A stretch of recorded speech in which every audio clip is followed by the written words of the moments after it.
no hay dimensión social que no sea en el fondo también una dimensión política. Otra cosa es que se explicite o no, pero la tiene. Aquí yo quiero recoger algunas cuestiones que pudieron quedar más o menos en la penumbra. Y no es que yo pretenda redondear nada y dar por definitivo nada, sino que estamos en proceso y nuestras visiones y nuestras opiniones de estas cosas, pues las tendremos que ir replanteándolas entre todos y tendremos una visión global cuando ya nos sirva y tengamos que superarla. Esto es así, pero lo que podamos aclarar lo aclaramos. Esta reflexión la hemos llamado la institucionalización política del cuidado. ¿Qué es lo que queremos decir con este nombre? Bueno, pues que de un tiempo a esta parte, lo que se venía llamando el cuidado familiar, o más precisamente el cuidado maternal, porque los padres nunca han cuidado, sí, esto es así, y gracias que nos lo hicieron ver, porque mucho trabajo está costando esto, que todavía no está superado. La deuda que los varones, la deuda de cuidado que los varones tenemos con respecto a la mujer es abrumadora. Yo no sé si alguna vez habrá tiempo en la historia para ajustarlo, no lo sé, pero bueno, a lo mejor hay que morir en el intento. Y a tal punto llega esta situación que tiene que aparecer una sustitución. No, preguntaba quién nos quedaría a comer entre los que personas que... No, Levantad la mano los que quedaría a comer, ¿vale? ¿Que nos quedamos? Sí. 3, 6, 7, 9, ¿se acabó eso? 10, 11, 12, 13, 14, 15... Lo voy a poner en pausa. Digo que a tal situación llega la cuestión que tendrá que aparecer el Estado para propiciar los cuidados. Y ahora voy a hablar en plural, ya no voy a hablar del cuidado, sino de los cuidados. Porque también es una realidad que el campo del cuidado se ha extendido a montones de campos que antes no se entendían. Hombre, hemos vivido siglos en la historia donde el cuidado consistía en mantener vivas a las criaturas nacientes y nacidas. Y ya con eso era mucho. Fijaros dónde se continúa esta situación. Los hombres, muchos hombres, se contentan con trabajar para mantener la familia, que muchas veces ni siquiera es así. Ya, ni siquiera es así, pero es la coartada perfecta. Esto es así. ¿Cómo se ha producido ese venir del cuidado familiar o maternal a los cuidados públicos? Podemos decir que esta historia es larga y muy compleja. Yo voy sencillamente a señalar algunas claves que podamos para poder entender este proceso. Tenéis ahí en el esquema, dice, el cuidado ha salido de la esfera privada hasta convertirse en buena parte en un asunto público, apareciendo una organización social de los cuidados en la que se encuadran la familia, el Estado y el mercado. El cóctel no puede ser más explosivo. Faltaba la Iglesia, que ha estado metida y está metida. Y por lo tanto, también eso lo tenemos que tener en cuenta. Y mira, y la Iglesia ha estado, gracias a Dios, muy orillada en muchos de estos procesos. Pero ha estado orillada no porque haya habido voluntad por orillarla, sino que como somos tan torpes en los procesos históricos, para autodefendernos nos hemos orillado.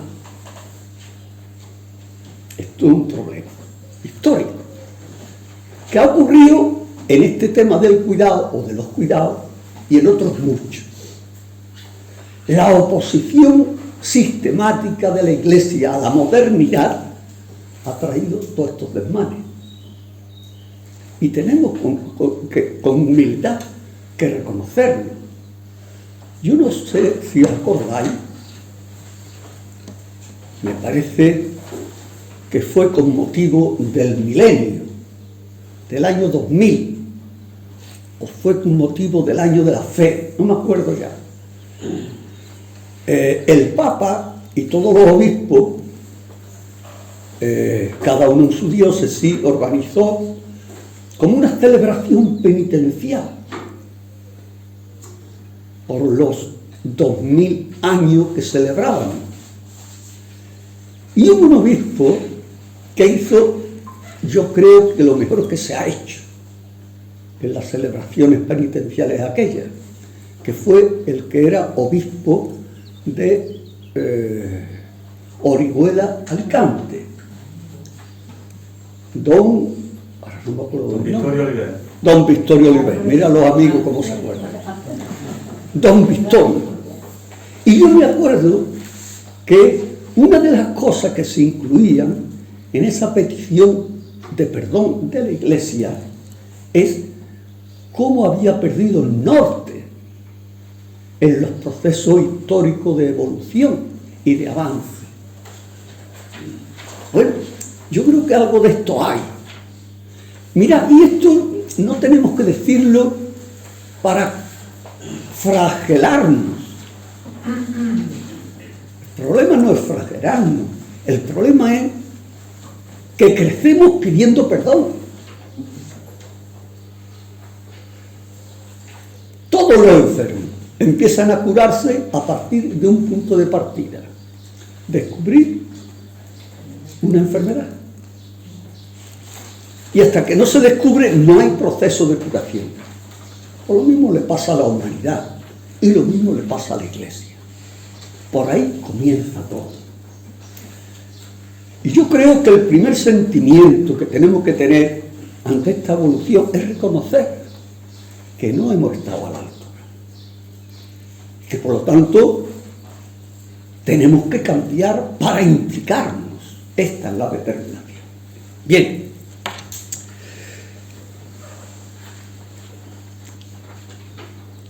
En primer lugar, hay un dato que hay que señalar como la clave del avance. Es la confluencia de los movimientos feministas. Ya salió ayer alguna cosa de esto, ¿verdad? La aportación del feminismo en el descubrimiento del chantaje emocional al que las mujeres han estado sometidas, con lo que hasta hace muy poco tiempo se llamaba la ética del cuidado. la ética del cuidado. Lo resumo en una ley de esa ética, de la derecha más conservadora, pero que ha imperado y sigue imperando. Es que la mujer es cuidadora por naturaleza. Y además tiene que cuidar por amor. Esto ya lo gordo. Ha de cuidar por amor. El chantaje es total. Sin descubrir lo que nos abrió el feminismo a reconocer. Que la mujer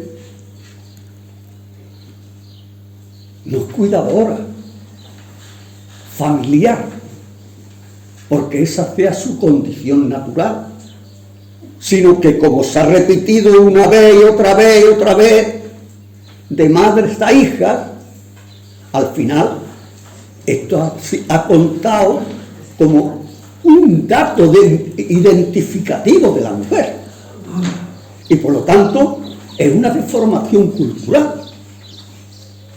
Que la misma obligación tiene el hombre que la mujer en la educación y el cuidado de la familia.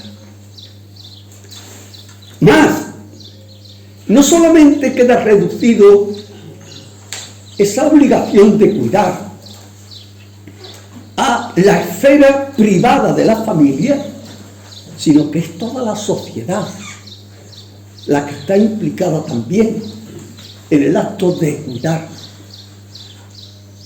de los miembros de la familia. Esto es muy importante.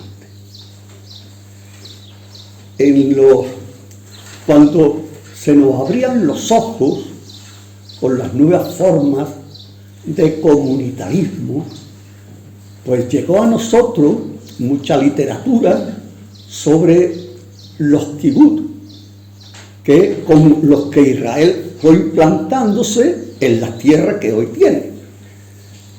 ¿En qué consistía aquello? Pues consistía en organizar una repoblación parecida a lo que aquí hizo el IRIDA. Estoy hablando ya como los viejos, de cosas muy antiguas. Pero el Instituto Nacional de Reforma Agraria del franquismo, ojo, estoy hablando de aquellos tiempos, y que en Córdoba, desde Lora del Río hasta no sé dónde, está todo lleno. Ya Carlos V ya había hecho una repoblación. Yo me refiero a esta última del siglo pasado, que eran tierras despobladas, pues se parcelaron y se hicieron poblados. Bueno, el kibutz era algo así, pero el kibutz ya había aprendido mucho en el siglo pasado de estas cosas, y entonces intentó y ensayó formas comunitarias de organizar la convivencia. Y uno de los datos es que los niños y las niñas se educaban juntos y además todos a la vez. La comunidad, podemos decir, que asumía una responsabilidad en la colaboración familiar en el cuidado de los menores. Allí no se planteaba la cuestión de los mayores. Ese problema ha venido después, cuando ya superamos los 60 años de vida, de media. Ahora ya va por los 80. Fijaros cómo se han multiplicado el campo de los cuidados. Bien, esto es una realidad así. La sociedad no está exenta. Y claro, cuando la sociedad no está exenta de la atención y del cuidado, es el Estado también el que tiene que propiciar que la sociedad responda a esas situaciones. Esto cuajó en una concepción del Estado,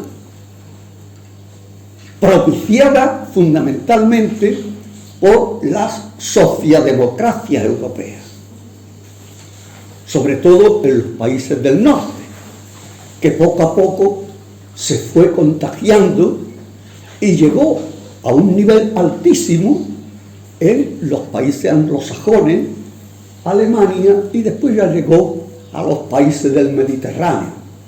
Claro, aquí llegó ya con Felipe González, muy tarde, pero bueno, llegó. Primer paso. Esto fue todo una aportación de los movimientos feministas, esta relectura de la historia.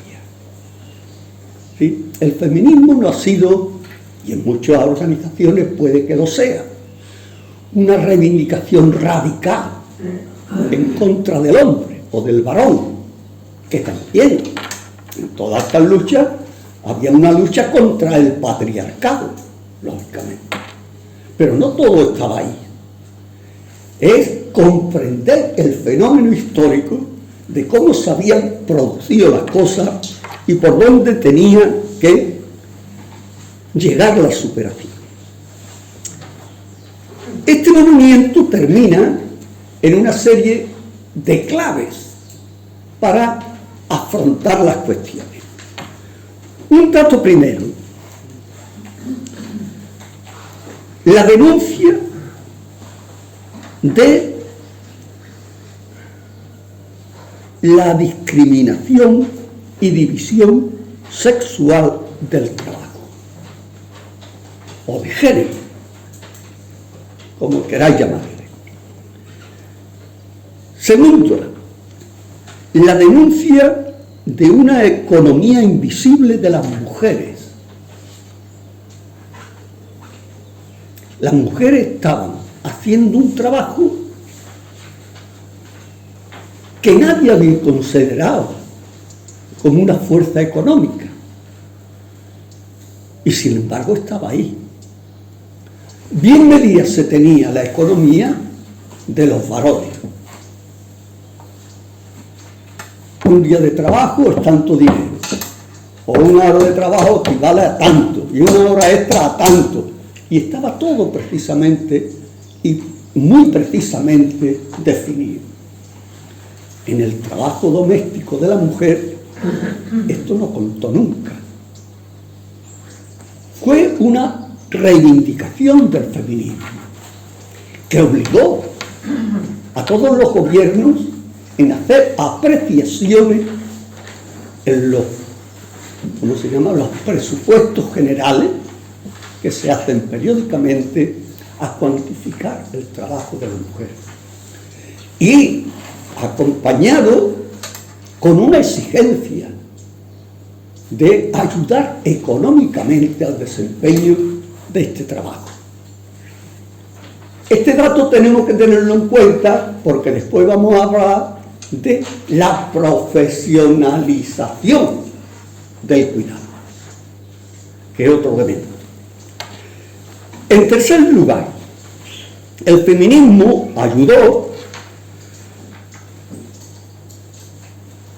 para ver que en el fondo de esta división sexual o de género del trabajo había o era el argumento principal de la rebelión contra el machismo o el patriarcado. No, como dicen alguna gente, no se trata solamente de una cuestión ideológica, que dicen nuestros obispos. No, se trata de algo eminentemente racional y práctico, y que por lo tanto es la manera de superar una opresión.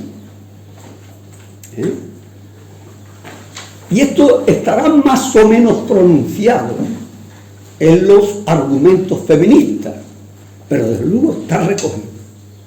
Si bien no todos los grupos feministas están de acuerdo en la valoración de esta opresión. Hay algún grupo feminista que habla incluso de autoopresión, lo cual a mí me parece un disparate, pero bueno, es decir, que la situación está así porque las mujeres son como son. Esto, algunos grupos feministas, pues habla de ese radicalismo. En cuarto lugar, hay que superar la tradicional ética del cuidado, porque ahí sí que hay toda una carga ideológica. Cuidar por obligación y por amor de madre es una contradicción interna. En segundo lugar, el movimiento feminista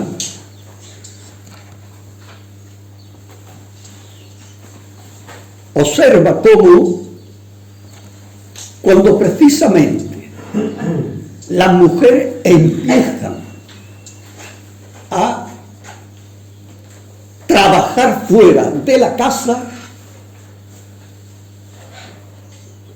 cuando se reduce tremendamente el papel de la mujer en la familia, es cuando van a aparecer nuevas realidades en los cuidados. No es de este momento, viene de antes, pero a mitad del siglo pasado, a partir de los años 50, se van a multiplicar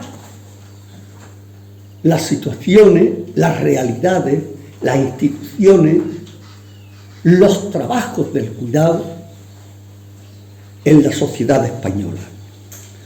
Junto a las madres que continúan su trabajo callado, silencioso y silenciado, van a aparecer niñeras, asistentes, tatas, nodrizas, hasta vientres prestados para generar los niños, que después van a criar y van a amamantar cuidadoras que no son madres. Es una situación totalmente distinta. Y van a aparecer, y además de una manera muy importante, las residencias, los hogares de ancianos, de mayores. Y va a aparecer que junto a la necesidad de cuidar la primera etapa de la vida, primero esa etapa se va a alargar, porque se entiende que los procesos de socialización de los nuevos miembros de la familia, pues resulta que ya no es los 14 años. Yo me acuerdo cuando era niño que todos estábamos deseando de llegar a los 14 años para ir a trabajar. Ahora ya están los 30 y pico.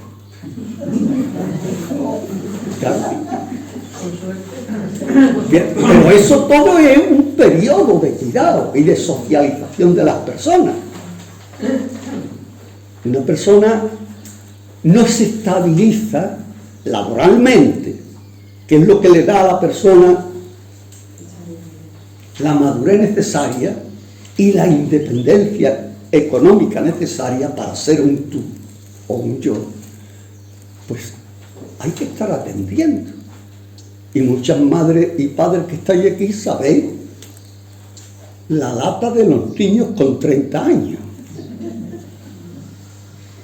Bueno, ese periodo que se ha alargado tremendamente, ahora hay que sumarle cómo se ha alargado también la edad que hay que cuidar de los mayores, de los 60 a los 80 años, de media. Eso está ahí. Esto multiplicado tremendamente. Y además, como hay una demanda, aparece un mercado que va a cambiar el signo del cuidado. ¿Por qué? Porque ahora tiene una medida económica. Es que el cuidado se paga. No solamente se paga, sino que hay una demanda por cobrarlo. Algo ha cambiado. De la ética del cuidado tradicional, de que hay que cuidar porque es una obligación maternal, hemos pasado a que para cuidar exijo cobrar. Algo ha cambiado aquí. La matización del mismo desarrollo del trabajo, mediada por el mercado, ha cambiado la cuestión de los cuidados. Hasta el punto que la cuestión de los cuidados, podemos decir, me parece que digo algo por ahí, sí, dice, el cuidado se centra en el corazón del Estado, si es que el Estado tiene corazón. Lo que quiero decir es que a partir de ahora la legitimidad de un Estado se va a medir por la capacidad de organizar y financiar los cuidados, que en el momento en que estamos hoy. Así es como hemos llegado a la politización de los cuidados y la institucionalización pública de los cuidados. El cuidado ha dejado de ser un asunto privado para convertirse en una cuestión de Estado.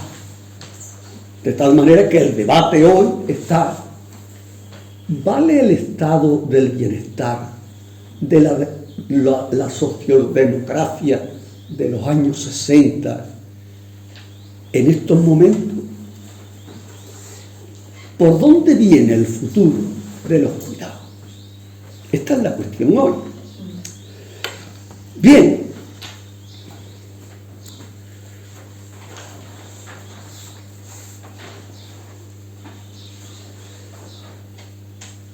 con todo ello se está produciendo, el punto B del esquema, lo que llamamos la profesionalización del cuidado. Todo ese conjunto de trabajos que nacen a partir de los años 50, todo eso va a conformar el mayor sector de producción en el primer mundo. El problema de los cuidados no es un problema en África, ni es un problema, por lo menos no el problema que tenemos nosotros en Latinoamérica. No. Allí no hay capacidad de que las mujeres no estén en sus casas, ni hay posibilidad de mantener una estructura de cuidado que no sean los propios de la casa. Aquí sí. Aquí cualquier matrimonio que trabaje pues tiene que partir de que una parte de los ingresos familiares tiene que ir a pagar los servicios de otras personas que satisfagan las necesidades de cuidado que tiene la familia. Es un elemento más del presupuesto familiar. Empezando por la guardería,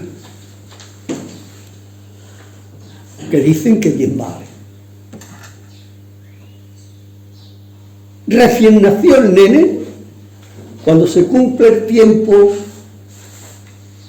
de liberación de trabajo que tienen los padres, madre y padre ahora, al niño hay que llevarlo a la guardería. Y ya empieza, hay una partida económica que hay que dedicar a eso. Eso hasta los 30 años. Claro, porque otra partida después será cómo mantenemos al vagabundo este, que ya tiene hasta novia y algunas veces hasta un niño. Y dicen, y le llaman nieto. Bueno, pues nieto. Pero es que a los pocos años empieza la segunda etapa. Y ahora empieza el presupuesto de cuidar a los abuelos. Hagámonos conscientes de la realidad que estamos viviendo. A ver si la espiritualidad del cuidado no es más necesaria ahora que nunca. Esta es la situación. Por eso, aquí nos hacemos una pregunta.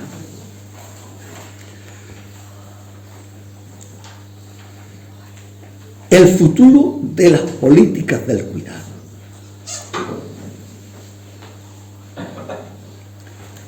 Antes de responder a esto, se me quedaba en el tintero una cuestión.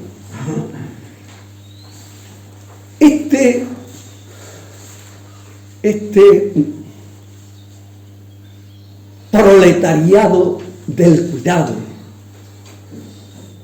al que algunos llaman no proletariado, sino cuidatoriado, es una muchedumbre inmensa. Hoy en Europa y en Norteamérica y Canadá es el mayor sector productivo. Ni siquiera la Iglesia tiene más activos en los cuidados, y tiene mucho. El mayor sector productivo. ¿Cómo es este sector productivo?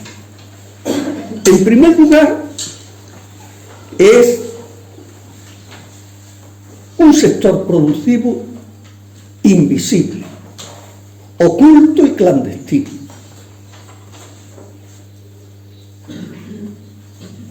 No hay visibilidad para todo el conjunto de personas que están implicadas en los cuidados. Carecen de un marco jurídico medianamente preciso.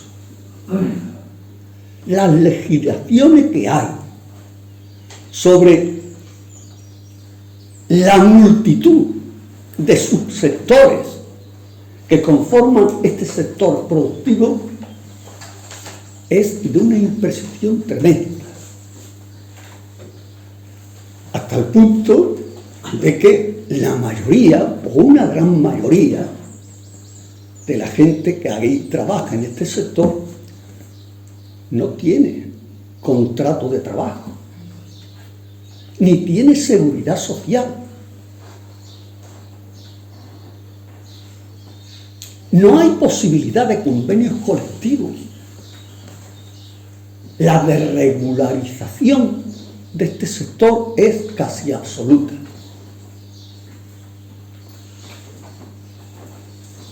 En segundo lugar, es un sector que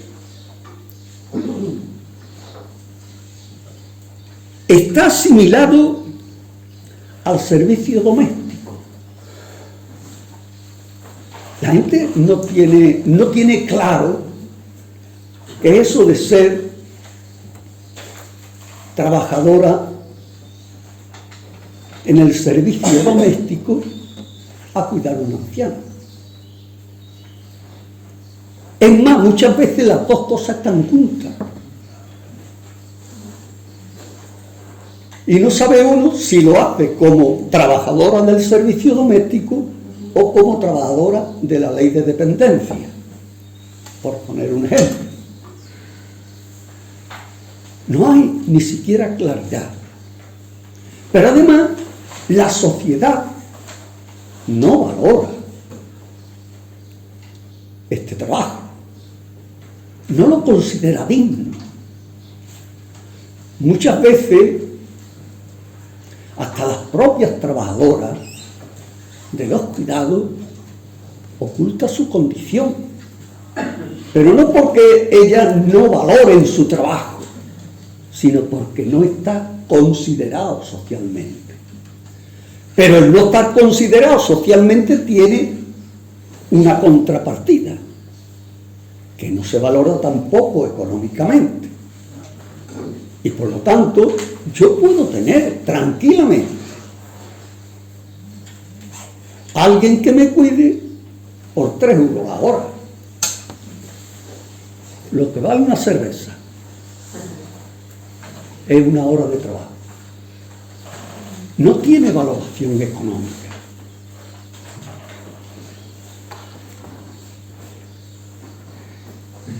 Es un sector productivo con muy baja incidencia sindical. Entre otras razones porque es muy difícil de coordinar. Incluso a las trabajadoras de una misma empresa les cuesta trabajo verse. Yo conozco a 2 militantes de la UAC, de mi diócesis, que son responsables de 2 cooperativas distintas de trabajo en el hogar. Las 2 están sindicadas y las 2 procuran que entre sus compañeras el sindicato sea significativo. Pues no lo logran. Y no por mala voluntad de las individualidades, sino por las condiciones tan individualizadas y aisladas en que todas realizan su trabajo. Esto es problemático. No digamos nada de la afiliación política.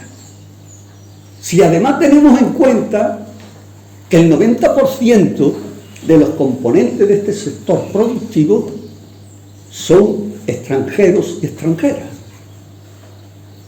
que eso todavía le añade más complejidad al asunto.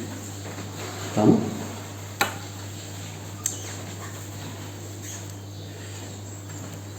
Es un sector productivo muy difícil de organizar. Por lo tanto, el alcance de este sector da lugar a hablar de ciudadanos más que de ciudadanos. Fijaros qué es lo que significa esto. Estoy haciendo alusión a una cuestión. Cuando nosotros hablamos de vecinos o de ciudadanos, estamos refiriéndonos a un estado de las personas al que se les reconoce un determinado cuerpo de derechos y obligaciones. Por ser ciudadano, yo tengo que cumplir unas normas y tengo que exigir unos derechos por ser ciudadano.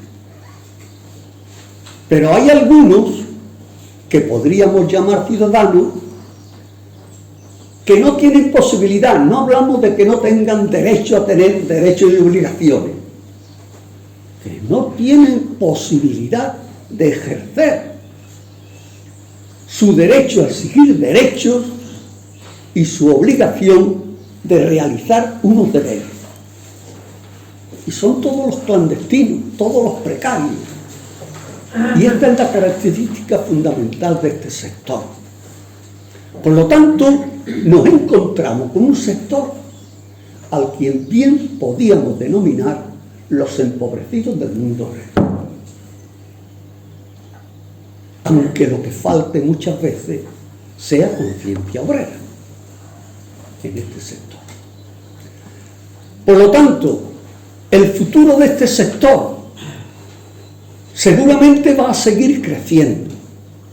Esto es lo que dicen todos los que estudian estas cuestiones. Entre otras razones, porque muchos de nuestros paisanos nativos no van a tener otra opción de trabajar más que la cuidadonía. Y muchos y muchas de los inmigrantes que nos llegan no hay otra realidad que ofrecerle para trabajar que este sector productivo. Y además va a aumentar la demanda, porque cada vez va a ser menos la participación en los cuidados de las mamás, sobre todo, porque los papás esperemos que se acreciente un poquito su responsabilidad de cuidar la familia. Hoy por hoy, esta es la cuestión. Aquí nos estamos situando. Por lo tanto, tenemos que tener una actitud, yo diría, evangélica, de decir, aquí hay una realidad que como sector productivo está cumpliendo la misión del caído en el camino.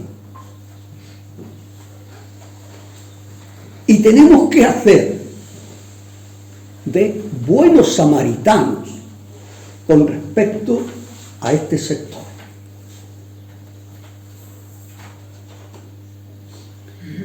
¿Qué estoy diciendo? Que tenemos que plantearnos, juntamente con otros problemas, los militantes de la UAR, una mayor presencia en este sector productivo. Esto es una opinión mía, sabiendo que hay otras necesidades también. Bueno,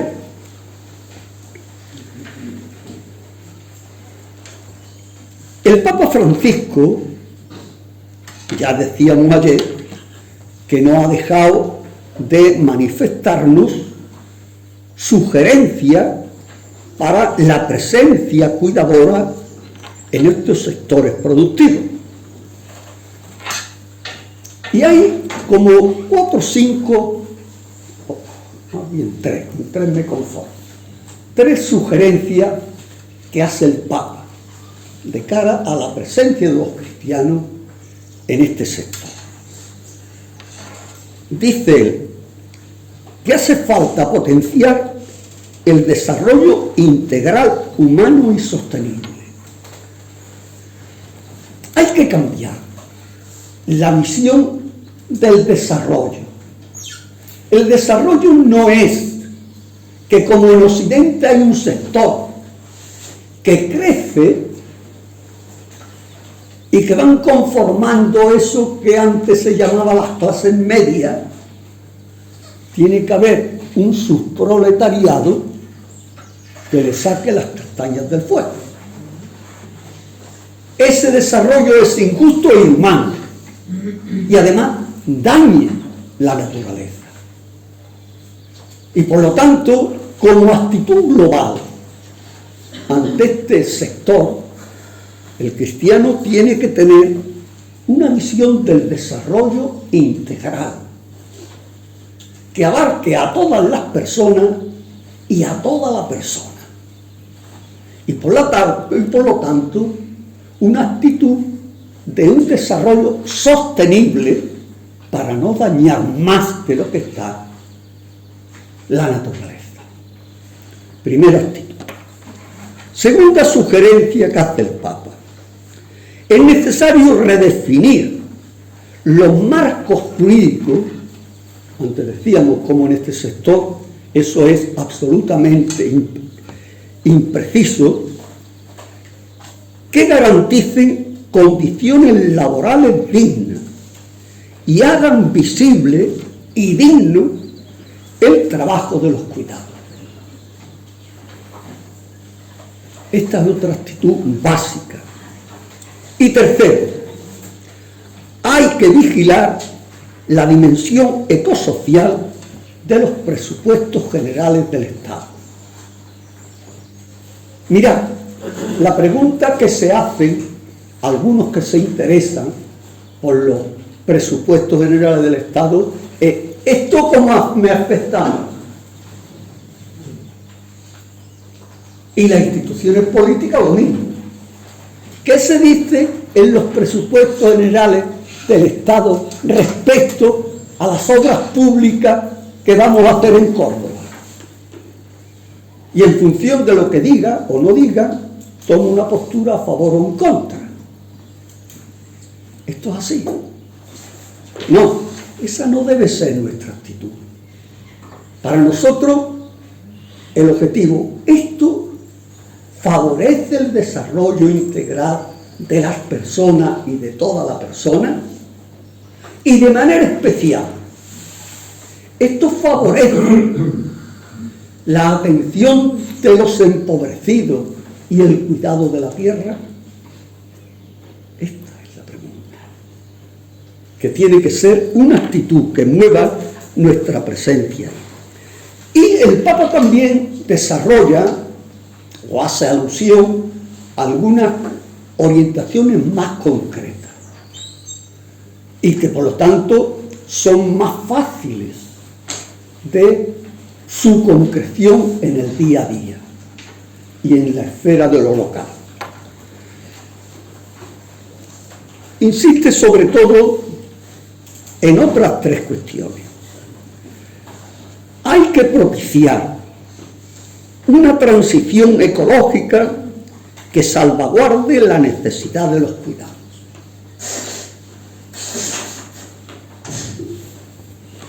Aquí hay que cuidar sobre todo una cosa.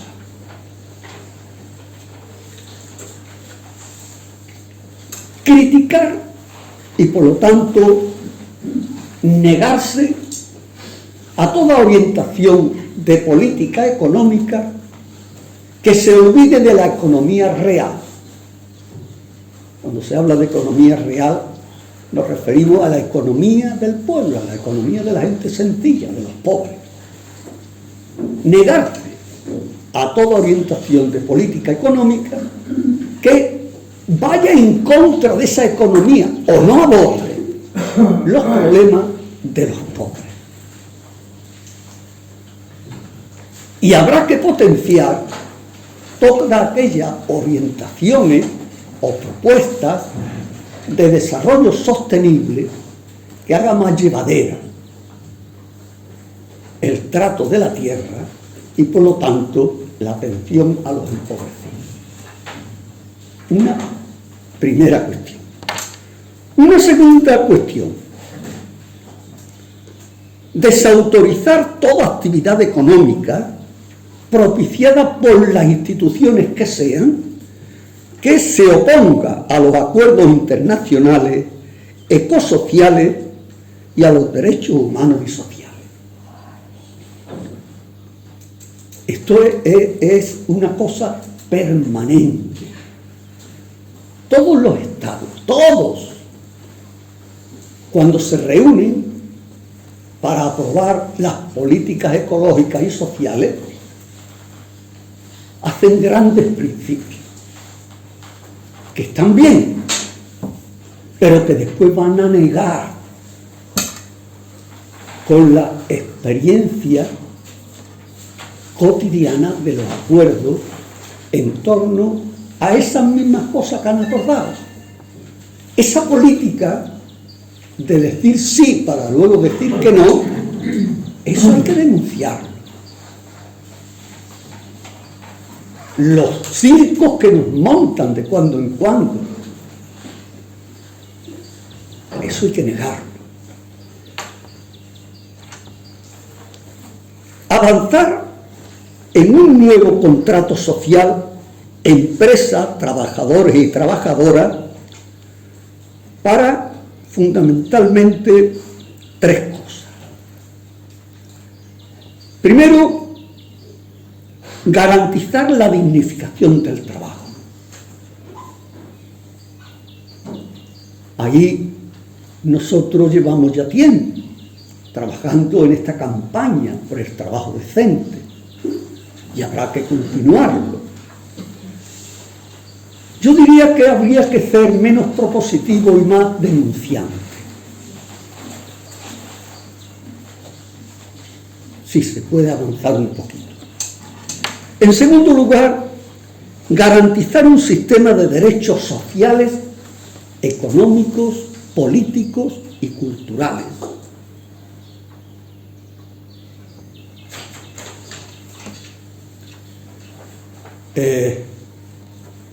Los que vivimos todo el proceso de integración de España a las comunidades europeas, recordaremos cómo había una reivindicación de parte de toda la gente que piensa un poquito en el futuro.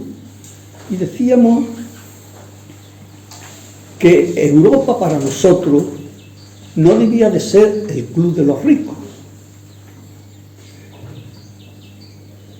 que las comunidades europeas tendrían que ser políticas, claro que sí, pero sociales. La Europa social, que no se ha podido inaugurar todavía. Bueno, pues yo creo que aquí hay un trabajo de futuro. Hay que potenciar y posibilitar un sistema de derechos sociales, políticos, económicos y culturales. Si no, no vamos a avanzar. Y desde luego de derechos y obligaciones ecológicas, que tiene que ir al unísono con todo eso. Y por último, promover una fiscalidad justa. Para realizar todas estas políticas hace falta dinero. Y por lo tanto hay que afilar y afinar en un sistema fiscal que proporcione los medios económicos para llevarlas a cabo. Y eso hay que hacerlo de una manera desigual, de tal manera que pague más el que más tiene y aporte menos el que menos tiene. Y habrá que luchar también por un control de las instituciones populares y de los movimientos populares sobre las políticas fiscales, para que también se controle a dónde va el dinero que sea creciente o se aumente por esa fiscalidad justa. ¿Dónde se invierte y a qué se dedica?